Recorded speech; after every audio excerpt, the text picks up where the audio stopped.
Hello and welcome to this episode of The Sit Down. Today we're joined by Machon, who was an MI5 intelligence officer for the UK Security Services.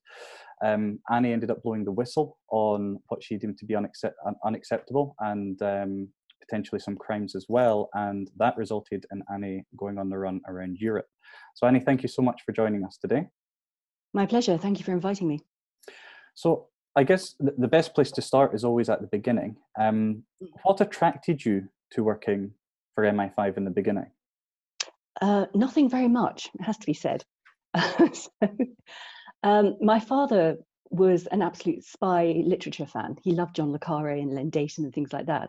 So some of my memories from my childhood would be sitting up for what at my age then was late into the night, watching things like Tinker Tailor, Soldier Spy, The Spy That Came In From the Cold and things like that. And he loved it. And I would be sitting there thinking, what's so good about this lifestyle? It seems, grey and shady and rather nasty. So that stuck in my mind from my prepubescent years, actually, even.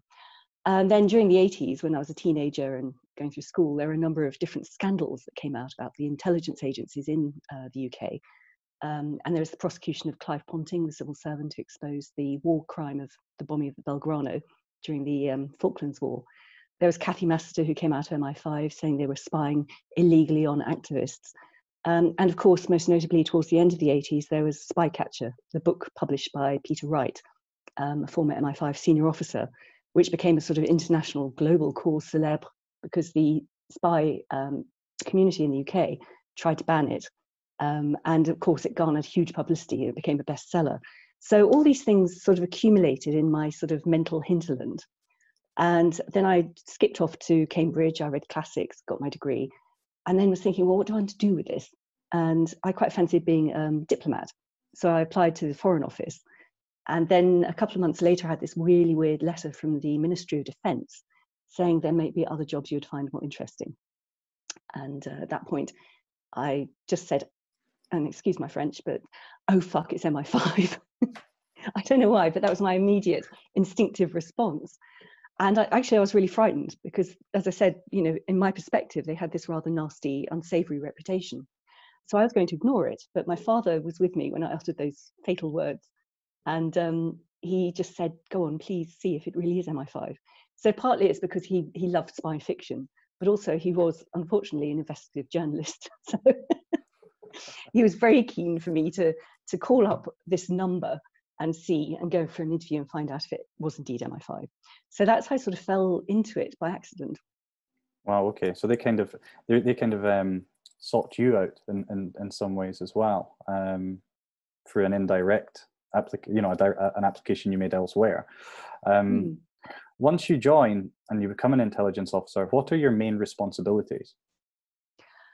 You are assigned to an area of investigation, and that could be back in those days, a political party. It could be a nation state who might be acting aggressively or hostilely towards the UK. It could be a terrorist organisation, particularly the Provisional IRA back in the 1990s when they were conducting a very successful bombing campaign, not only across Northern Ireland, but across the mainland UK as well. So you're given that responsibility and you're told, these are the tools you can use secretly to investigate them. So they do use open intelligence too. But then if you have a target and you can make a case and say, we can't get this information any other way, we need to bug their communications, or we need to follow them around, put mobile surveillance on them, bug their homes, or even for high value targets to try and infiltrate human sources who can be briefed and can find information specifically that you need at that time, and then you can debrief them. That's the sort of holy grail of intelligence work, is getting the really good human sources in place. So you have to decide what is of importance, then apply for all the different tools to get the information you think is important. Then you have to assess it, and then you take action. So it might be that you do an in-depth investigation and find actually there's nothing much really going on. We don't need to worry about this person. Or it might be that suddenly there might be a live bomb plot or something, and the police counterterrorism command have to get involved because they have the executive power to arrest people. So, and then finally at the end, you have to write it all up and then go and brief senior spies and brief ministers, government, whatever, as necessary. about what's happened, whether it happened and it went well, or whether something went wrong, or whatever. So it's quite a broad range of activities that you have to show skill at doing. And it is very much a sort of team approach to work, because you have to manage your team, you have to coordinate with all these different specialized investigative units. You have to brief them and you have to debrief them, and you have to be able to assess, exercise good judgment, persuade people that you need these resources, or persuade ministers or senior spies that, you know, this is what happened. So it's quite a varied and broad-ranging role. It's very different from the other key intelligence agency, MI6, otherwise known as the Secret Intelligence Service, the James Bond winning of British intelligence, because there you are much more out there on your own in a foreign land, usually as a diplomat, trying to get people to betray their country or their company or whatever it is to get intelligence, to get the raw intelligence. So that's a very different role from being an intelligence officer within MI5. Okay, so anybody that does research into MI5 or MI6, you know, watches the movies, the Hollywood side of things, but does reading and, you know, even listens to this discussion and you know, your description there to many people, including myself, the role and I want to say the power, sounds sexy, you know? I mean, of course, it's never as sexy as you think. People never really understand the work that goes into it, but it does. It sounds like you're going to be involved in really interesting projects, potentially uncovering some very useful information. You know, there's always that serving your country side of things as well. So what was it that made you think this is not for me and made you leave? Well, I think you're right. It does sound sexy, and it can be sexy. And this is one of the levers they use to recruit people. They don't want James Bond wannabes, but certainly they're aware that their sort of media personae are very helpful for recruitment. Things like spooks with MI5 and James Bond with MI6. And it is indeed a very important job for people to do. You know, the role is to protect national security, a nebulous, unlegally defined concept to this day, by the way, so it can be abused, and to protect the economic well-being of the United Kingdom, which I would have thought at this time with Brexit looming is probably quite a key target for them. So yes, it does sound sexy. It can be sexy if you're working on a live operation and it all goes to plan and you actually stop something big. There is nothing more satisfying than that. Equally, there's nothing more distressing than if something goes wrong and a bomb indeed does go off. Everyone feels it very, very keenly. And a lot of good people go and work there and do it for these sort of reasons. However, in my case and in quite a few other people's cases, when we were recruited, we weren't told the whole truth about what they were getting up to and what they were capable of. And that's what really made me decide to resign and support my partner, David Shaler, in going public about a number of our concerns. And when I say it's of that time, this was, I was recruited in 1990 and started working in January 1991, so a long time ago. But at that point, the security service, MI5, had just been put on a legal footing for the first time in its 80-year history with the Security Service Act in 1989. And also there was a new Official Secrets Act put in place in that same year, which ironically was there specifically to criminalize whistleblowers. But the full horror of that clause didn't break until later. But all the way through a very long and protracted recruitment process, it took about 10 months in my case. Sometimes it was longer, sometimes just shorter for most people. You were told that because of these laws, MI5 had to obey the law. If they wanted to do things which would otherwise be illegal, such as bugging your phone, investigating your computer, your electronic communications, or whatever, they were legally required to get the prior written permission of their political master, in this case, the Home Secretary. And if they didn't have that, that would be illegal. And also during the long recruitment process in 1990, I was told that even though there'd been a lot of adverse press in the 1980s, with the political activism and subversion and the miners' strike and MI5's supposed involvement in all that violence, they said at that point, because they were now on a legal footing, they had to obey the law. And they wanted to change their area of work from the Reds under the bed, as they were called, to looking at terrorism. They wanted a new breed of counterterrorism officer. And that's what I thought I was being recruited to do. So imagine my surprise when I was my first assignment, because you're given a posting every 2 years to a different subject. my first assignment was indeed to the Reds Under the Bed section, which they said they'd stopped doing because the Cold War had ended. The Berlin Wall came down in 1989. And it was a weird little section, and sort of anachronistic. And there was a lot of sort of reviewing going on about, can we shut it down or not? And it gave a very historic perspective in the way I think most of David's and my peer group didn't get into what MI5 had done in the previous few decades. And the scope of how they had spied on fellow British citizens was shocking. I mean, you could get a file just for being someone who query might be a friend of, query a sympathizer of a Trotskyist group, or militant tendency back in the day, or a communist party, or whatever it was. And while that sounds sort of vaguely irrelevant, it could have real world ramifications. Could stop you getting certain jobs, getting clearance, say if you're a journalist or whatever it was. So it did affect people's lives, and it could be abused from the inside. But what was most shocking was, again, in this first section, which was called F2, by the way, tiny little section, it was closed down in the mid-1990s at last, was that they had files on politicians, many of whom were to go on to become very well-known household names when Labour won the 1997 election landslide. So pretty much anyone who was in Tony Blair's cabinet had an MI5 file, including Jack Straw, who became the Home Secretary, as Tony Blair as well, Peter Mandelson, Harriet Harman, there were all sorts of names, and they all had secret information held on them by the spies. And even Jack Straw's Home Secretary was not entitled to see his own file. So it was a bit of a sort of tail wagging the dog situation as far as democracy goes, when the people who are supposed to be the political masters of these intelligence agencies have secret information held on them by those same agencies. And of course, they don't know what it is. So all their little peccadillos or whatever it is are going to be worrying them. And it's very difficult, I think, then for them to democratically hold these agencies to account.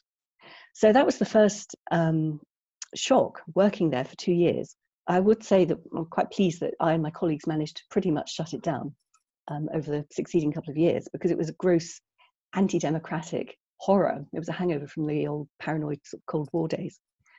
And then I moved on to T branch, which was provisional IRA and Irish terrorism.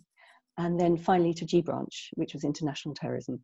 And my colleague, David Shaler, who by this point had become my partner as well, worked in the same sections too. And it was in the latter two sections we saw the most heinous things going wrong. And that's, we raised all our concerns on the inside, like good little bureaucrats. And we were always told just to shut up and don't rock the boat and just follow orders. So in the end, after all of this, we got so concerned with some of the more serious stuff we saw going wrong, we decided to resign and go public. We couldn't change it from the inside. And it wasn't just us, because many of our peer group who were recruited around the same time in the early 1990s as counterterrorism officers were also resigning en masse and going off to different jobs because they didn't agree with the ethics of the agency at that point. So it wasn't just us, it was, a mass migration, should we say. It's just David and I, or David decided to go public. So Are you able to talk about exactly what it was that went wrong in the final branch that made you, from my perspective, you talking about it now, you seem disgusted still to this day by it. Are you able to talk about what happened? I am at the moment, because I had a book published in 2005 called Spies, Lies and Whistleblowers. And as a former officer, I had to submit it to MI5 for clearance. And they sat on it for almost 2 years, redacting little bits, including highly secretive techniques, which of course nobody knows about, things like CCTV had to be redacted in the book. But at the moment, as the law stands, because of the spycatcher ruling, the Peter Wright book in '88, if something is already in the public domain, you can continue to talk about it. Unfortunately, what we're looking at the moment is a Law Commission review of the secrecy legislation in the UK. And they're recommending that prior publication legal defence is withdrawn. So at the moment I can talk about whatever's in my book, and it's out there, and that's fine. Who knows about the future? But that's another line of discussion. So yes, in T branch, there were a couple of cases where bombs, and these were big bombs, going off in London could and should have been prevented. And they weren't. And they caused a lot of distress within the service, obviously because we failed to do our job. But what was more worrying for us was the fact that senior management then told us just to sort of brush the information under the carpet when they were reporting to government. So mistakes were made, but government never knew that we'd made this. Well, not we, the teams had made the mistakes. And of course, if mistakes are made and then hidden, no lessons can be learned, no reforms can be made to ensure that the organisation works better in the future to better protect national security. So that was frustrating enough. What did for David and myself, though, was some of the stuff in G Branch, the International Terrorism Section. First of all, there was an illegal telephone tap against a senior Guardian journalist that went on for a number of months and cost hundreds of thousands of pounds. And it was an illegal operation to illegally listen to her phone calls. And it took David months and months to get this illegal operation shut down. There was also a case as well of there was an Israeli embassy bombing in London in 1994, and nobody had a clue where that came from. And 2 Palestinians were eventually scooped up, and they were students in London, and they were put on trial for conspiracy to cause the attack. They had cast iron alibis, they couldn't have done it. And they were tried and convicted and sentenced to 20 years each. Now, what wasn't known in the public domain at the time was the fact that MI5 had information which they did not disclose during the trial, which indicated their innocence, which was bad enough. And the final case, and this was what made us quit, and was certainly the key reason why we went public and why I supported David through going public about this, was because there was an illegal operation to fund Al-Qaeda associates in Libya to assassinate Colonel Gaddafi in 1996. Now, this was illegal under UK law because the MI6 officers can carry out illegal operations abroad, provided they get the prior written permission of their political master, the Foreign Secretary. In this case, they didn't. So it was an illegal operation under UK law. And the attack went ahead. We were funding our terrorist enemies, our known terrorist enemies at the time, to assassinate a head of state. And of course, it didn't work because Gaddafi survived to be assassinated in 2011 after the NATO intervention. But innocent people died in that attack too, just bystanders on the road. And this was funded by MI6. And that was, I think, the straw that broke the camel's back after all these different things we'd seen going wrong, because we hadn't signed up to an organisation that would be part of a community that would actually be conducting terrorist attacks, illegal terrorist attacks, which cause innocent people to die. So despite strong representations on the inside, again, we were just told to shut up. And that's why we resigned. And David took the steps to contact a newspaper to go public. This was in late 1996. Wow. So some of that information is just shocking. I mean, all of it is shocking, to be quite frank. So once you resigned, yourself and David, you decided to go to a newspaper, didn't you? So you went to, you identified a newspaper and started communicating with them to kind of release the story. That must have been a pretty scary time, considering you're going up against MI5 and MI6, really. Yeah, it was terrifying. In fact, David kept me out of that phase pretty much because he just, what you don't know, you can't tell. What you don't know can't incriminate you. And he and a cutout worked to identify the journalist he would eventually end up working with, And it was a very slow process, very slow courtship, because he was terrified, of course, that if he said too much too soon, he might get shocked to MI5 and he would immediately disappear into prison. And the journalists, ironically, thought that it might be an MI5 sting operation against their newspaper to plant fake intelligence. So it took them a number of months of sort of, dancing around each other to build up a sense of trust. And David had taken some documents as well to prove what he was saying. So eventually, after, I think it was about 10 months after we'd resigned from MI5, this was in the summer of 1997, finally, the newspaper decided to go ahead with big stories about what was going wrong in MI5, not to embarrass them per se, because they do a lot of good work too, and we've always said that, but just to create enough of a scandal, enough of a stink in the British media, that there would be pressure on the government to hold a proper inquiry and review of how MI5 and MI6 were working notionally within this sort of democratic framework, but obviously weren't working effectively within this democratic framework. So that was our aim. So eventually, after all of this, all these months and months and months, and there were indications as well that MI5 was getting concerned about what David might be up to.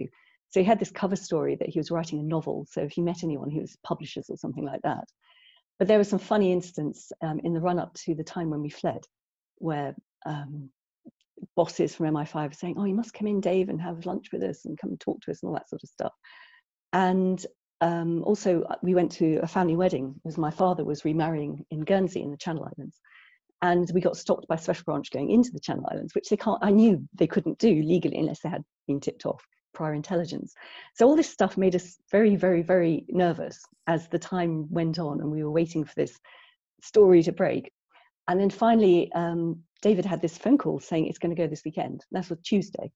And the story broke on Saturday evening. And it was a case of, well, we've got to get out of the country immediately, just for a few weeks, so that we can remain at large and carry on arguing as the different stories break every Sunday. And David could remain free to argue the case. So yes, that was a fairly frightening 10 months. We knew exactly what they could do against us, of course, because we were the gamekeepers turned poachers. And it made us very, very paranoid. And in fact, I ended up with quite a severe cigarette habit because the code was always, "Let's go on the balcony, I need a cigarette," sort of thing. So my smoking went up massively because we thought our flat might be bugged, our phones might be bugged, all the rest of it. And that meant, of course, as well, we couldn't warn our families, we couldn't warn our friends before we fled the country. So that Tuesday, David went into the Mail on Sunday newspaper, which was the newspaper that did break the story, and spent the next 3 days closeted there. And I was sort of running around London, going from travel agents to red telephone boxes to make phone calls and trying to sort everything out, getting the travel organised, where we were going to flee to and the logistics and everything. And the next I saw of him was in a hotel outside Heathrow, I think it was. Yes, the Ramada, I remember. It was on a Friday night, and he got there at about 9 o'clock in the evening. And it was like, oh, thank God you haven't been caught. Phew. Right, we're here now. We're getting up at 4 a.m. We're getting a flight out at 8 a.m. and we're going to the Netherlands, and that's it. We're out of the country. It's all sorted. So, and it was just nerve-wracking, even just waiting to get on the plane. I think I had about 3 alarm clocks to make sure we didn't miss the flight. So did you? And then just that feeling of, as the plane took off and the tires left the tarmac, it was like, phew, we're out, we've made it. Yeah. So did you spent 5 months kind of traveling around Europe, going from place to place. And I mean, I'm assuming that for at that time, MI5 were, this is a thing that I often ask when I hear other discussions with ex-spies, ex-security professionals that have similar stories to yourself in terms of they're on the run, is that MI5 and MI6 have all this power. They have all these tools. They have all this experience of information gathering. And you would assume that they would be chasing you around Europe. Surely it wouldn't be that difficult for them, given how manipulative they can be to gather the information as well, and their connections, their network. I mean, do you believe they were chasing you around Europe, or do you think they kind of knew where you were at all times? No, we know they began to chase us around Europe. In fact, we actually went on the run only for 1 month, literally on the run, moving around before I went back to the UK. And then we had to live in hiding for a year in France. But no, we heard afterwards that definitely they were hot on our heels. And of course, it's relatively easy to track. You know, you get the flight manifests, find out where you went, where the names are, all the rest of it. But we knew all that. And we knew that if you keep moving and you keep moving fast, and you only pay cash and you change your appearance and all that, all the usual cliches. But the key point is speed. So they never get a chance to catch up. They can't track you because you're not using central hotel reservation computers and all that sort of stuff. It's relatively easy to do. It was then. It'd probably be a damn sight harder now. I mean, you wouldn't even be able to carry your mobile phone around because, you know, it's a spy in a pocket. But yes, so we were incredibly careful. We had 1 week in the Netherlands, holed up in this little hotel in Utrecht that we found. It was just a walk-in, you know, pay cash, that sort of stuff. And And then David ended up doing his first big media interview. I think it was Newsnight. I'm trying to think, about 2 days after the story broke. And they came over and they booked out this big hotel room, and we walked in. It was Michael Crick, I think, was BBC defence correspondent at the time. And they'd upended all the beds and all the rest of it around this room to set up this sort of like mini studio. And he did the interview. We met up with his, I suppose we should call him his Mail on Sunday handler afterwards, stayed in a different hotel. And then the next morning they were fairly, relaxed about it, saying, oh, well, they won't have time to have caught up with the BBC and where they went, we've got a few hours to get out of the hotel. And I was saying, no, that's not how it works. I mean, I used to work on terrorist logistics. I knew exactly how they could trace people through travel. And so we've got to get out now, we've got to go. And we left the hotel at about 10. It turns out that the MI5 and the spooks turned up at 12. So wow, that was the closest I know of. And then we just spent a few days touring around, staying in cheap little motels, and then just got on a train at The Hague, went to Paris, and went all the way down to the far southwest of France in a day to Bayonne. And we stayed in the southwest for a little while, moving around, and then across to Toulouse, and then to the Eastern Pyrenees, and then I ended up in Barcelona, which is where I flew back from into the UK with my lawyer to face arrest. So the trick was changing one's appearance. I mean, I actually said to Dave at one point, because he was quite a large chap and he had lots of black hair and all the rest of it. I say, crop your hair, bleach it, whatever. And I'm not doing that. But at least I got him into a hat. But with me, I'd always had this look, black, blonde hair, that sort of stuff. So as soon as I could just put on beige stuff, put my hair up, put a hat on, disappear. It's perfect. People see what they expect to see, and it's very easy to change. In fact, I did a filming of, I was in a feature film last year. It's called, I'm not sure if it's out yet, it's a French Arte film, and it's called Disparaître, to disappear. And they actually made me do that in Paris. They were sort of trying to track me around Paris and sort of doing all the obvious stuff and everything. And I lost them. It was great. So I still lost that. That must have been enjoyable and taking you back to when you were. It was fun. It was fun. You spoke a lot about the security services and being held accountable and how they're meant to be held accountable by their political master. Mm. Why is it that so many security services, whether it's MI5, MI6, or the FBI, CIA, when it comes down to it, they only ever really seem to be holding themselves accountable, no one else? Meaning that if they're doing something that ultimately is illegal or not in the best interest of the country, but in the best interest of them, that nothing really can happen because they hold themselves accountable and no one else. And it seems to fall under that their favorite phrase of national security. Why is that? Why is it the case that that's how this is sitting when government should be involved, and government themselves, I think, should be held accountable for their actions, and that would help motivate the government to say, right, well, we are going to hold you accountable. Why is it set up this way? It's set up this way as a sop to the notion of democracy.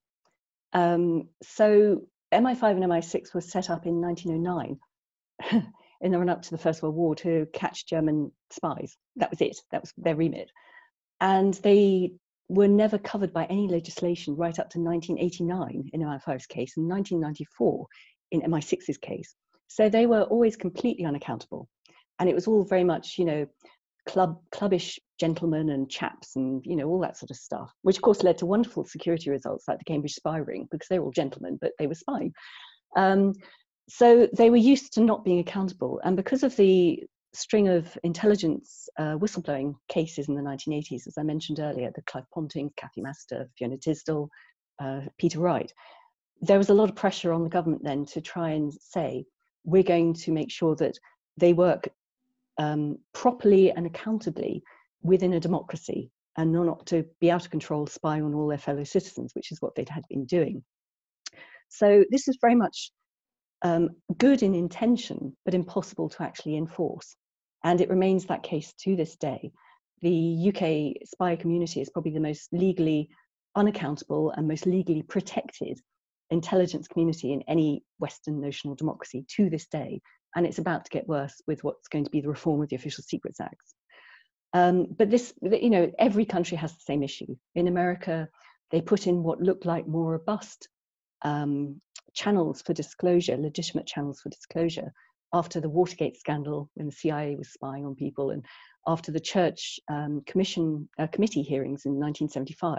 They did try and rein in the CIA, the FBI, the NSA, all the rest of the alphabet soup of their 16 intelligence agencies.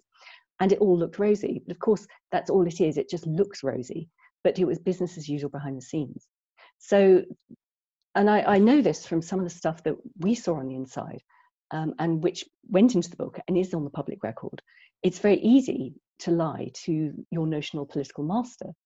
If even to the basic level of you want to get a telephone tap on a journalist, the Guardian journalist, all you have to do is do this sort of tick box list of, yes, we need this information. No, we can't get it any other way without intruding on her privacy. Please sign this.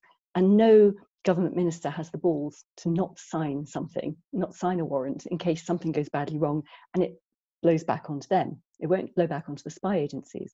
So they will pretty much tacitly do the spy's bidding with all the paperwork. They will then say, oh, but it's entirely legitimate and it's legal because I signed off on this. And they've got no way of actually really finding out what the spies are doing on the inside. There is still no real meaningful body to go in and investigate operational mistakes or crimes to this day in the UK.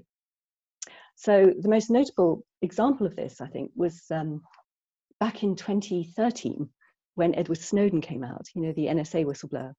And one of his early disclosures was about this program called Tempora, which was GCHQ, our electronic snooping agency based down in Cheltenham, who worked very closely with the American NSA, by the way. And they had developed this program called Tempora, which mainlined all information going across the Atlantic between the whole of North America and the whole of Europe. And they were just hoovering up all this information. And the Foreign Secretary, William Hague, at the time, who was their notional, I use that word repeatedly because it's true, their notional political master, said it's all okay because he signed an omnibus warrant to allow them to do this for the whole of the UK. Well, possibly legally, it might be argued that that could work, although omnibus warrants were incredibly rare, even at the height of the IRA bombing campaigns. And then he had the gall to say, well, it's all okay because I've signed it as the UK Foreign Secretary.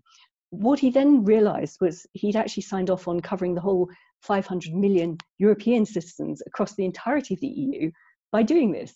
So, where does the UK Foreign Secretary get off signing some omnibus warrant that allows 500 million people's communications to be hoovered up by one local intelligence agency, GCHQ in the UK? And that's the sheer scale of how they don't really know what they're doing, the politicians. They might be in post for a few years. They'll get briefings from the top spooks who are always told what not to tell them in their briefing notes. And that's how it works. And we see this again in the USA as well. I mean, in the USA, notionally, if you work for particularly the CIA, the NSA or the FBI, and you have problems, you can report up the chain and you will be protected, allegedly, on the inside. And if it gets very serious, you will be given a congressional hearing. And whistleblowers in the US have done this, most notably Tom Drake, who was a senior NSA official, went all the way through all the appropriate legal channels. And the FBI SWAT team still came and dragged him out of his house one morning, arrested him, and he was threatened with 35 years in prison, despite the fact he'd done everything he was supposed to do legally as a whistleblower. So even when you have better provisions in place, like the US apparently used to have, they are no guarantee that you will be safe. There's no guarantee you will be heard. There's certainly no guarantee that any reforms, meaningful reforms, will be put in place. And that's the tragedy. I was watching an interview that Edward Snowden did, where he was talking about these spy programs and systems that are in place to essentially just, as you correctly said, hoover up data and hold that. And I recall him saying that the UK's spy program system was the most intrusive of all of them of all that he was aware of, and that there would be almost daily requests coming over from the States to the UK to gather information from the system because it was so intrusive that it's just so valuable in terms of the information they have. I'm assuming based on what he said and your knowledge of this, that is the system that he would be referring to, the program he would be referring to? What he would be referring to was what used to be called Echelon, the Echelon program. It's now referred to generally in the media as the Five Eyes program. So this is it's the Anglophone sort of sphere of influence across the planet, where the intelligence agencies of the UK, Canada, New Zealand, Australia, and the UK share everything. That's the idea. In fact, the closest working relationship between any intelligence agencies is between the US's NSA and the UK's GCHQ. And that is actually the root, the fundamental basis of what we call the special relationship between the US and the UK. Slightly frayed at the moment, but the US cannot completely cut off or completely piss off the UK because they still rely very heavily on that particular aspect of the special relationship. It's a hangover from our empire days and our bases around the world and things. So effectively what happens with that is that although this changed over the last couple of decades, the US Constitution meant that the NSA could not spy on their own population, but GCHQ could because they were foreign, and then GCHQ would hoover everything up and hand it over, and vice versa. And that was the fundamental element of the Echelon program. It was known. It was exposed way back in the 80s and 90s by some very good investigative journalists. Now, of course, we know from actually even I think it was a couple of weeks ago, there was an investigation into the NSA hoovering up anti-constitutionally all the information from Americans within America after 9/11. And I think Snowden himself tweeted that this was a victory. It proved what he had been saying, that the NSA had been working outside the Constitution. So this has now been found in a court of law and all the rest of it, but nothing will ever change. And this is the tragedy, because nobody can meaningfully hold the spies to account. Quis custodes ipso. It's impossible because they lie, and they know they can lie. They know they can get away with it, and they will continue to do so. A license to lie. That's a good one. I'm going to use that. You can have it. It's free, no cost. So do you think that the security services, I mean, on a lot of the kind of Facebook groups I see, and a lot of these individuals and groups are called conspiracy theorists and things, these groups are constantly going on about how much power and control like the CIA or the MI5, MI6 have, how much influence they have on democracy and elections. From your experience, do you believe that's the case? Do you think they do have large influence over elections within our own country? With our own country, that's an interesting one, because with tech, which has moved on at such an exponential pace over the last couple of decades, and we have all this information hitting us now in the UK about Brigade 77, this sort of military intelligence operation there to manipulate perception of key subjects and key issues as they come, and also to try and manipulate such things in foreign countries too, but I'm sure they do it in the UK. And then also we had the Cambridge Analytica scandal, which was a corporation, which was micro-targeting people during the elections. So yes, of course, our spies are going to be feeding off that and potentially feeding into that process. And that is particularly concerning because we all live our lives increasingly online. It's like an extension of our consciousness, isn't it? Our very being is lived online, and we can't protect that. And we can't protect it from the spies. Certainly nation-state level actors are damned hard to try and take on. We can't protect it from the corporations that harvest our data, and we can't protect it from the criminal element that wants to hack our data and then monetize it. Although I think there's a sort of blurring of boundaries when I just said that between corporate and hackers, but anyway. So these three elements are all predating on what we are allowed to find, what we're allowed to watch, and they're predating on what we are watching, what we're producing, what we're putting out there too. And I would see all three equally as a threat to democracy.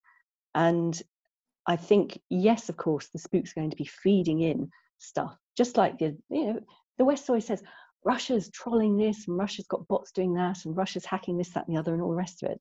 Well, of course they are. That's what their spies are paid to do. And that's what our spies are supposed to be doing against them, But the boundary is when they turn inwards, even when they're not supposed legally within the notional democratic framework, and they do, and they get away with it. And that's where the problems really arise. So our spies are there. Their official mission is to protect national security and the economic well-being of Britain.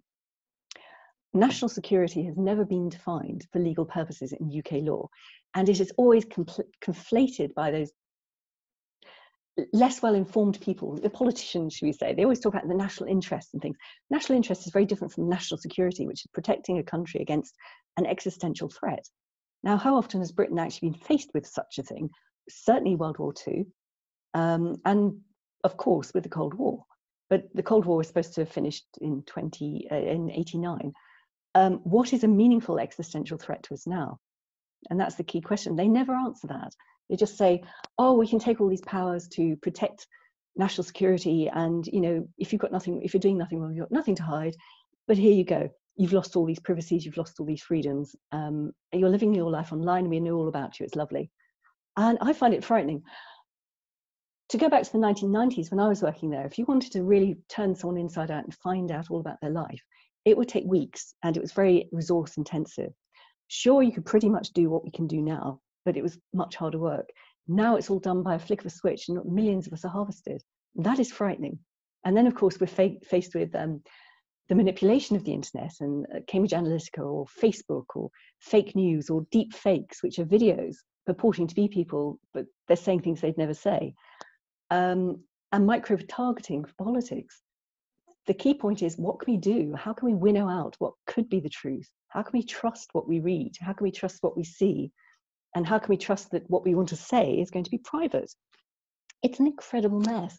It's really frightening. You said with the flick of a switch, all the information, it's the same in corporations now. There's a lot of jobs that would take a week or 2 weeks to do. And now systems can do this very quickly. Does that essentially mean that, the mobile phone is one of the best tools for them?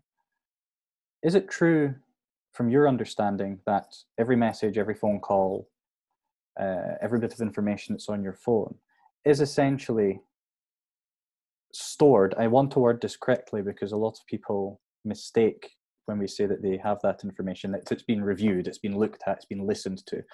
And that's obviously impossible for how many people there are. But is it true that information is essentially stored, and if then needed 5 years down the line, it can easily be accessed? So if we had a telephone call, you and I, on our mobile phones, that could be accessed in 5 years' time and listened to. Is that kind of where we're going with here? That's absolutely where we are already. There's been huge, great secret data farms and everything built in America, Utah, I think it is, NSA, and many others around the world. And it just means that, yes, everything is hoovered up and everything can be stored and retrospectively looked at if the reason arises. This goes completely against what intelligence work is. That is police work. So, for example, we've seen time and time again over the last few years across Europe, big terrorist attacks. And yes, these people were always, marginally on the radar of the intelligence agencies. And yes, actually, looking back, we've got all this information showing that, yeah, they were radicalized, and oops, we missed it because it was buried in the haystack. So it's actually impeding what should be proper intelligence work, which is identifying key people who might be about to present a real life threat, and then investigating them intensively, including and up to running agents up against them, so that you can actually try and get their trust through the agent and find out what their intentions are. That is the way that intelligence is supposed to work, to preemptively stop bad people from doing bad things. What we're seeing with this great reservoir of data that's being collected is it's being stored, and it's then found retrospectively after a bad person has done a bad thing that, oops, yes, they were about to do a bad thing. That's not intelligence, that's police work. And yet the intelligence get out clause, national security, it's all to protect the national good, is then justified in hoovering up all our information. We, the good citizens, we're doing nothing wrong, so we've got nothing to hide, right? This is what I find fascinating as well. I've long been a defender of the model of WikiLeaks, because they're saying, actually, privacy should be for the individual and transparency should be for the government, not the other way around. And that's what they were radically trying to impose on the governments, which of course is why the governments push back so hard and hate WikiLeaks and Julian Assange with such passion. But this is a fundamental problem, I think, for all our democracies, that tech has surged forward in this way. And the intelligence agencies in the 90s were playing catch up with it.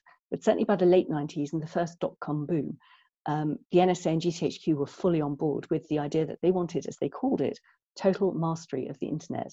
And that's what they got. And we know as well in the UK after 9/11, you know, all the intelligence gloves came off and suspected terrorists being extraordinarily rendered and tortured and placed in Gitmo and all these other horrors.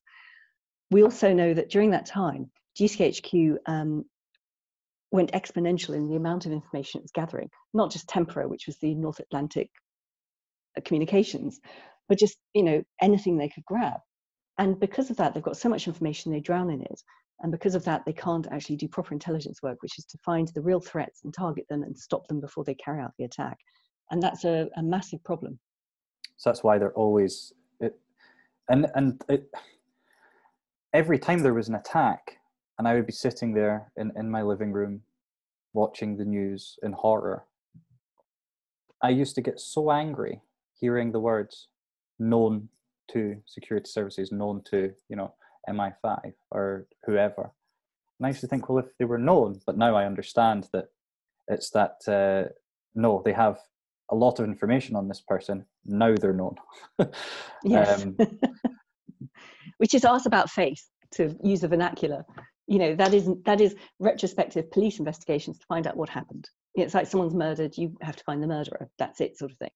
Intelligence is completely a different beast, but intelligence is given all these protections and this secrecy and everything else that they can go even marginally off beam, marginally ethically wrongly. And then because it's all secret and nothing can ever be readjusted, they will go massively off beam and get it completely wrong. And we see this time and time again. So I'll give you an example from the 1990s. When I was on the inside, I was still, you know, there were older generations. They'd been knocking around MI5 or whatever for, you know, 20, 30 years. They remembered the civil war in Northern Ireland from the 70s and 80s when it was really nasty, really dirty. And when all the sort of horrors that were unleashed after 9/11 were used particularly against suspected terrorists in Northern Ireland, including stress positions and torture and all the rest of it. And they knew it didn't work. They knew it was counterproductive, and they knew that it would create more terrorists and more blowback.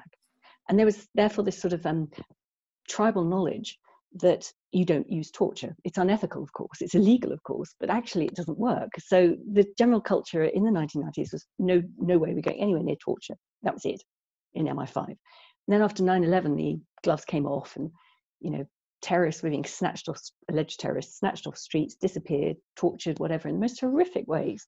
And a lot of that has come out through UK courts in the last 15 years. And what I found fascinating is that moral slide within the space of 10 years from an organization that says, we're not doing this for these reasons, ethical and realistic. And then suddenly there's just this little pressure from somewhere, and they go madly in one wrong direction and then don't seem to learn from that. And that I find is very worrying too, because it's very difficult to find out if these things really go on. In fact, the most egregious cases, there was a case, Abdel Hakim Balhaj, who was a senior Islamist fighting against the Gaddafi regime. And he was caught in 2004. This is when Gaddafi was being brought back into the international fold. You know, we wanted Libya oil. He was a friend of the West again. It was all okay. Yeah. And Balhaj was then, he and his pregnant wife were snatched from Indonesia and flown by the MI6 and the CIA to Libya and given to the head of the Libyan intelligence, Musa Kusa. And it's almost like a gift, saying, here we are. Here's a pledge of our goodwill towards Colonel Gaddafi and his, you know, rapprochement with the West. Have this person to torture for 6 years, which they did. And we only know this because after the NATO invaded Libya in 2011, Musa Kusa, the head of intelligence, all the rest of it, got bombed out, fled the country, all the rest of it. Humanitarian organizations went into Libya and found all this massive paperwork from senior MI6 officers to Musa Kusa personally, saying, here you go, have this guy as a gift. So all this stuff was going on behind the scenes because MI5 and MI6 went slightly off beam after 9/11, then went helter-skelter down the path of torture. And to make that moral journey, I think, is horrendous to watch, but there are lessons to be learned, I would hope, that they can rein it back in and pull it back in. Belhaj, in the end, was released, and he has sued the British government. They offered him £1 million as reparation. He said he didn't want that. He would take £1 as long as he got a public apology from Tony Blair and Jack Straw. Wow. Did he get it? I think he did get some apology from Straw. I'm not sure. I don't think Blair knows what the word apology means. Yeah. Wow. Do you think, gifts, the sharing of information, sharing of assets, it's a big part of the security network in terms of, between different security services and countries. Do you think that one of the main reasons that the likes of Facebook and other social media platforms are so powerful is because their gift to the security service is all of the information they hold on their users? Absolutely, yeah. Whether they do it wittingly or unwittingly is a moot point. But certainly we know from, again, the very first Edward Snowden disclosure in 2013 was a program called PRISM. And that charted, it was a slide showing which companies and when had provided backdoors to the spies. Microsoft, I think, was the first signed up. Apple, interesting, was the latest one to be signed up. This was by 2013, because I think Steve Jobs died in 2012, so presumably he wouldn't allow it before he went. I don't know, one can speculate. But all the other big social media and tech companies were on that chart. So whether that was known or whether it's something the spies did to infiltrate these systems is another matter, but they have had access to that. And there is a sort of quid pro quo, I would suggest, in what they do. And that's why I think we're seeing this sort of big flap about TikTok in America. Donald Trump is a rare bird, but I think in this case, I think that he should be saying the same things about all the other big tech companies in America, and he can't do that. They can't take them on. I mean, the tech companies just laugh at any sort of governmental oversight. Witness the congressional hearings a month ago. It's just like snap our fingers at you. What can you do to us? I guess that's why there's so many social media platforms that are not in China, because China is essentially, they know that by allowing this, we're allowing information on our people and our staff, because they'll have accounts, into the security services through that avenue. Well, of course, but I mean, we have a situation. I mean, I won't use an iPhone because they're spy phones. They're all spy phones. People say what to use. I'm actually talking to you over a Huawei phone. That means China's going to be sucking up the information, right? They must be. I just thought, actually, do I care? Not that much. I'm not of any interest to them. What I am more concerned about is the NSA and GCHQ sucking up what I'm saying over my phone, or listening to what's going on around my phone, or switching it on remotely so they can record what I'm talking about with my friends, etc. So this demonization of China as this sort of pan-surveillance, evil, sort of socially controlled place might well be right, but it's naive of us to think that we are not in the same boat to a large extent, particularly in the UK and particularly in London, with all the CCTV cameras, with this, what used to be facial recognition technology, that's been stymied by COVID and the mask wearing, isn't it? It's quite funny. But and, doing it in real time. And they were trying to develop programs that would, AI systems that would notice if someone was walking or loitering in an area in a suspicious manner, linking it up live with that facial recognition technology. And it might be, someone might be a terrorist who's about to, knife someone or whatever. And then the police would come in real time. How is that different from what China does? It's the hypocrisy and the saber rattling is just astonishing.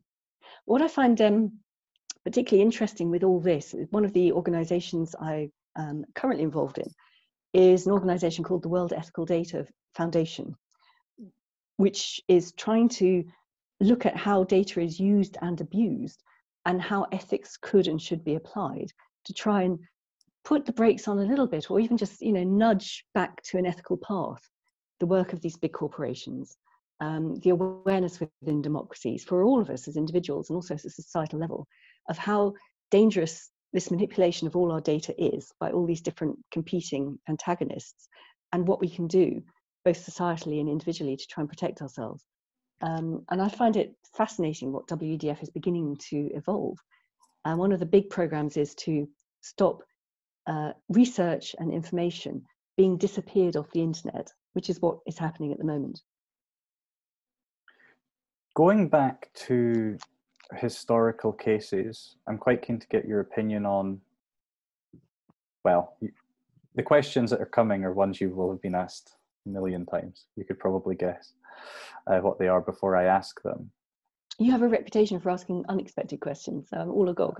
I do, but there's one in particular that I had to speak to you. I had to speak to you about directly. When you went public with the news story, you blew the whistle. You were quite unlucky, weren't you? Because Princess Diana died. Was it the day after, or the day that the news article was coming out? Luckily, it was a week later. A week later. Yeah. Well, and I say luckily, it was incredibly unlucky even so. But yeah, it wasn't the same day.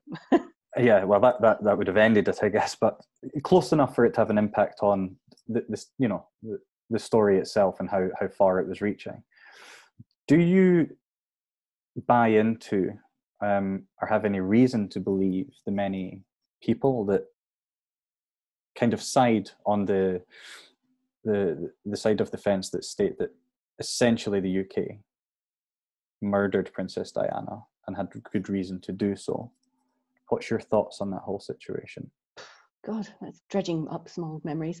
So in terms of the timeline, I'm trying to think of the dates. So the first Shayla story broke on the 24th of July, 1997. Diana died the 31st, so it was exactly a week later. So in that intervening week, he was doing media interviews, the Newsnight stuff and various others, and we were sort of running around Europe. And an injunction was taken out against both Shayla and also the entirety of the UK media about reporting the further disclosures that he wanted to make. So that meant that the UK media en masse, even the people who'd been rude about him, was suddenly up in arms saying, we're the free press, you can't gag us. So there was this mounting campaign. He had assumed that's what would happen, and he was going to leverage that to push an inquiry into the more serious disclosures. So we went to bed, I think there was the night of the 31st. It was when we got down to the far southwest of France, thinking, phew, we made it. It's all going, the way we wanted it to. And then I remember being in the shower the next morning in the hotel room, and Dave I remember him saying, oh, fuck me, Princess Diana's gone and died. So flew out of the shower. I was like, what the hell, what's going on? And that was it. We were just lost in the wilderness. The biggest story of the decade had knocked out probably the biggest story of the year, which it was shaping up to be. So we found ourselves without the media protection and the media pressure that we had hoped to accrue. So yeah, there was a certain element of, that was convenient timing, wasn't it? Which we always used to sort of joke about and speculate about. I mean, who knows? It seems like an unfortunate accident. I seem to remember there were various queries around the person who's supposed to be driving some white Fiat or something. I can't remember the details. All I know is I remember there's a lot of sound and fury about all these sort of disparate facts that were or were not known and things like that. And I suppose, again, it comes down to the fact that there is a distrust of intelligence, which leads to these sort of wilder theories sometimes. But two, there is a sort of a wish for there to be some sort of overarching narrative as well, some sort of overarching conspiracy, because it makes sense of mad stuff that happens. And I think that by not having proper inquiries and not having decent transparency as a society, that's where these sort of issues can fester. So yeah, I do remember people and journalists as well looking into a lot of this stuff quite seriously, and there did seem to be some discrepancies in the official account, which just feeds into that sort of, can we trust whatever we're told sort of thing. What I find particularly interesting as well is over the last 20 years, anyone who does that about any issue now has the finger pointed at them as being a conspiracy theorist. It's a very handy tag to dismiss someone. Yeah, it's a very negative. It's still perceived as a negative title, essentially. It is. And of course, I do think if you go down a conspiracy theory life as such, you can find yourself in some very deep holes where it's difficult to see the light and to understand, facts from fiction assumptions. However, that doesn't mean that all of them are wrong and that there's nothing to all of them. There's usually some smoke, some fire if there is smoke. I mean, one of the things Dave got very involved in, I sort of helped out with, was the 9/11 stuff 15 years ago in the UK. And there are some really weird theories out there. I mean, my view was actually listening to some of these people, you know, these scientists or these intelligence officers, these whistleblowers, very credible. I'm still friends with a lot of them. And also people who were there on the day and went through it. There was there was a lack of transparency, a lack of a need for a proper inquiry. So the families had to push for it for years. So that, of course, fans the flames of suspicion about what's going on or what happened on that day. And that particular rabbit hole is very deep. And there's a lot of really weird shit out there about it. That does not abnegate the fact that, you know, there wasn't a proper inquiry. There were relevant questions that needed to be answered. And to this day, I don't think some of them have been. So it's very easy to be dismissed in that way. Yeah, it's such a topic. I've read a lot to do with that exact event as well. You know, to do with the building, to do with the steel beams, how it fell.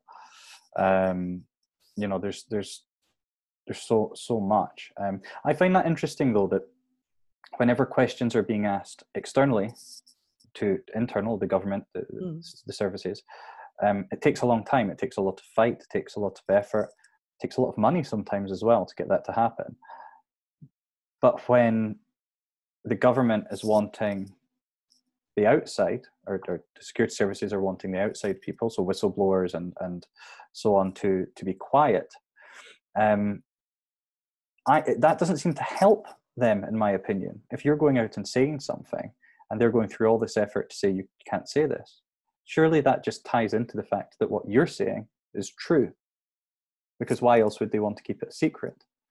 So to me, there's kind of like a Machiavellian type behavior to it, where, you know, to give you an example, I'm currently speaking to an individual that we're looking to interview who was part of a security service in America. The keyword was, he was investigating a case where he found that there was elements of corruption to do with one of the key prosecutors and the defense lawyer. There was some sort of connection there that made there a conflict of interest. And the deal that was done didn't represent the crime that was committed and the evidence that was held. So he went to a judge that he felt would be supportive to look into this further. And the result was he was thrown out of his security service. And it does seem very similar to when you look at organized crime and someone turns their back, that's it. You're done, you're out, and we will do everything we can to stop you. The conspiracy theory thing does seem to be some sort of message from within to try and devalue things. You said, sorry, go on. I was going to say, I like that, the analogy of organized crime and intelligence agencies. Sorry. Well, just from my research and from speaking to people on both, you know, on both sides, you know, from speaking to this individual who it's the FBI I'm referring to, that was in the FBI, and from speaking to Michael Francis in the mafia, a lot of the reactions to their behavior against their organization or employer, the reaction's almost identical. Except for the fact that you know, the FBI aren't actively, as far as I'm aware, trying to kill this other individual, whereas it did happen with Michael Francis. But it is very Machiavellian in terms of the aggressive, controlling behaviors of them. Which kind of brings me on to my next question. In my research, I seen that you had said that people think that the James Bond License to Kill is a fantasy, but it's actually written into British law that that's the case. Can you explain that? Because to me, that essentially says certain people within certain circumstances do have legally the right to kill someone. Effectively, yes. So I mentioned that there was a sort of range of laws that came into place 30 years ago to try and legalize what the intelligence agencies were doing. MI5 was put on footing in 1989. MI6 and GCHQ took another 5 years. 1994 Intelligence Services Act which pretty much said the same thing to both of them that MI5 already had to work with, which is if you want to commit things which would otherwise be illegal, you need to get the prior written permission of your political master. For those two organizations, it was the Foreign Secretary. And this, makes it sound like it's just warrantry until you get to the point, like William Hague signing off on an omnibus warrant that, listens to the entirety of European communications. But actually, under that law, section 1.7, I think it is, or is it section 7? Sorry, I can't remember off the top of my head. Section 7. It basically says that if you have the prior written permission, you can do anything. It doesn't explicitly say you can go out and murder people, but you can do anything with legal impunity within, under UK law, if you have this prior written permission. And so that has always been seen as the license to kill on the inside. It's not the same as saying, here, have this gun, go and shoot people. But if you have that paperwork behind you, you can go off and do what you want to do. This is why with the Gaddafi plot in 1996, if it had been signed off by the Foreign Secretary, it would have been a legal operation, no matter how wrong it went or how ethically wrong you might think it, or you might think it's a really good thing. But it was illegal because it did not have that sign off under the 1994 Intelligence Services Act. Yeah, that's scary. It sounds much more boring than, hey, you're a 00, but it's there. Well, I mean, it always is more boring, isn't it? Because for it to be legal, it has to be a boring document that details. Absolutely. Obfuscation by the law is always a wonderful thing to hide behind. Absolutely. What do you think, kind of final question, what do you think needs to be done today, changes? Because obviously, to me, the security services are very important. They do a lot of good. There's a lot to be thankful for, which you said yourself, for the work they do. A lot of my close friends, when we have this discussion, they will say, I've got nothing to hide. If they have all the information on me, that's fine, if it keeps me safer. Other people would disagree. It's a right to privacy and to your own life. What changes do you think need to be made today for them to do their job more responsibly? I think it's gone too far. I mean, most of the laws are in place already that it makes meaningful pushback difficult. So the Investigatory Powers Act, for example, which went through, I think, in 2016, which legalized previously illegal bulk data hacking that GCHQ had been doing since 9/11. Think about it. It is in place, so it's very difficult to push back. I think in terms of the position of someone as an informed and active participant in their own democracy, if you want to do stuff, then you have to take your own steps to protect yourself when you want to communicate and live your life online.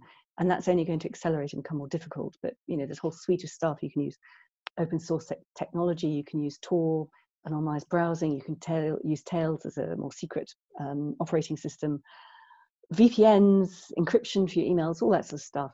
Because actually trying to push back against the powers that are already in place is virtually impossible. What I have said for many years is that because the UK system, the setup is so secretive, there is no proper ventilation, there's no oversight body in Parliament that really has teeth to investigate allegations of crime. There should be a rethink in the relation between the intelligence agencies and their notional overlords in Parliament. And there should be a proper path, a legal path that potential whistleblowers could go down and say, this went wrong, we need to learn from this. I'm concerned about this. What about, thinking about it in a different way? I don't feel comfortable just following orders. If something like that were meaningfully put in place, both the intelligence agencies and the potential whistleblowers would avoid a lot of pain. The whistleblower wouldn't have to turn their life inside out and upside down. The intelligence agencies could learn and improve and do their jobs better. But I would also suggest as well, because in the UK we have a very historically evolved mess with our intelligence agencies. MI5, MI6 were there to stop espionage in the run-up to World War I. And as each threat went away, other threats were given to them. So, MI5 lost, the whole Cold War ended and subversion, political activism. So suddenly they were given the provisional IRA to look into. That then finished with the peace accord in 1995. So suddenly Al-Qaeda is their new hot topic. So they always find jobs for the boys. But the thing is, are they the appropriate boys to give the jobs to? So when I talk with a lot of American intelligence whistleblowers, there's a great group called the Sam Adams Associates, gives an award every year to whistleblowers around the planet, and I'm one of the organizers. And I've talked to them as well. So they would say, but in America we have this better channel, you can go to Congress, but it still doesn't make any difference.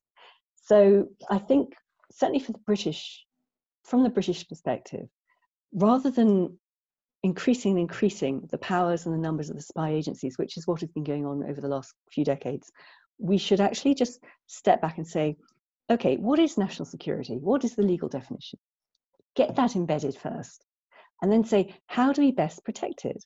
What organizations would best do that work? And at the moment, we have 4 competing organizations. So everyone says, MI6 is like the CIA, GCHQ is like the NSA, and everyone used to say that MI5 was like the FBI, but it's not. What is like the FBI is a intelligence police force type thing, which is the National Crime Agency. It's a very new organization, only been around a few years. It's had quite a number of successes. So if those are the 3 key intelligence agencies working, what the hell is MI5? It's some sort of historic throwback and anachronism from a time gone by, which still has massive powers to investigate all its fellow citizens and benefit from being part of this club. So take a step back. What are the threats to our national security? How do we best protect them? And then perhaps reorganize the whole setup and make sure that whole setup can be properly accountable, as transparent as it can be. Of course, there need to be secrets, and can do its work as well as it can, and can learn from mistakes so it can protect us better. So yeah, it goes against the grain as a Brit to say, chuck out the old historical structures. We like our history, but just a rational thought about exactly what we're facing, what the new threats are going to be, and how we protect ourselves against them in this ever-evolving global world. And it's going to be post-Brexit and potentially new Cold War and trade wars with Russia and with China. And the whole thing is just up in the air at the moment.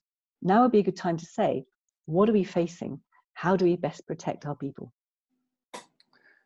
And what is it that you are doing today? I understand that, there's a book which you've mentioned, Spies, Lies and Whistleblowers. Yeah, that's old stuff. That's from 2005. Oh, it's still very interesting, though. Still very interesting.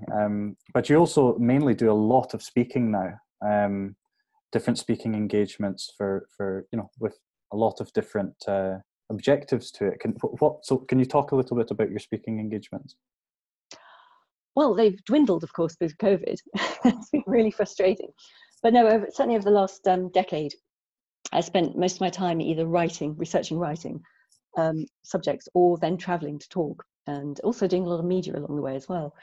And I suppose I call it my war on concepts, the war on concepts, where we can see how the perfect storm of opportunity with intelligence agencies and things has led to crackdown on different areas of civil liberties. So I got involved, I've been involved, and I'm very, very involved still with a number of organizations. First of all is Law Enforcement Action Partnership, which is a global bunch of law enforcers of every flavor, police through judges, through probation, intelligence, who argue that the war on drugs has failed and we should legalize and regulate and tax. And that would knock out this massive, massive global illegal trade that causes all this crime, but actually also funds more than half of the recognized terrorist organizations around the planet, by the way. It's just a sick business model. So I've been doing a lot on drug policy. Obviously, I do a lot of talks around the war on terror, the Middle East situation, sort of geopolitics, and how Russia and China are weaving into that with the new Silk Roads and things like that too. And also, of course, with whistleblowers. I've done a lot of work. I still do work with a number of intelligence whistleblowers from around the planet. As I said, there's a group called the Sam Adams Associates that gives an award every year. And I've organised a few of them in the UK, if they've been sort of UK-based or European-based. So I've had the pleasure of working with people like Bill Binney, the former technical director of the NSA, and Thomas Drake, NSA, Colleen Rowley, FBI, Catherine Gunn, GCHQ, Craig Murray, former ambassador, a whole plethora of people. And I've just been working with them all over the place. And then, of course, I look at the war on the internet, as I call it, which is this dark triad, as I mentioned earlier, about the state actors grabbing our information and using it, and then the criminal hackers abusing it, and then the social media corporations using it. And so I call that the sort of dark triad. So I do all sorts of different talks on different subjects, ranging from parliamentary hearings through to universities, through to corporate shindigs, to after dinner speaking. So yeah, my sort of afterlife, my life after whistleblowing, has sort of been a lot of research and a lot of meeting wonderful people I would never have had the chance to meet before, and to do all sorts of things I would never have dreamt I would do, talks and interviews and conferences, and even going on tour with people, across Europe or whatever it is, lovely people. And I just, there is life after whistleblowing, and that's a message I would like to put out to anyone who might be still stuck on the inside and have ethical qualms. If you're going to do something, do it as carefully and as intentionally as you can, like Edward Snowden did, and do it with a certain degree of strategy and tactics. Keep yourself as safe as possible. But yes, the world needs their whistleblowers coming out of any sector, not just the intelligence, banking and military and all, health, all the rest of it. The world needs its whistleblowers, because that's the only way sometimes to force change upon society for the good. And one last point I would make is that you can always tell the worth of a whistleblower by the pushback they face. So how hard the authorities come down after them. And, with David Shayler, it was huge, across Europe, international media, 2 big court cases. He had to go to prison twice. It was a nightmare.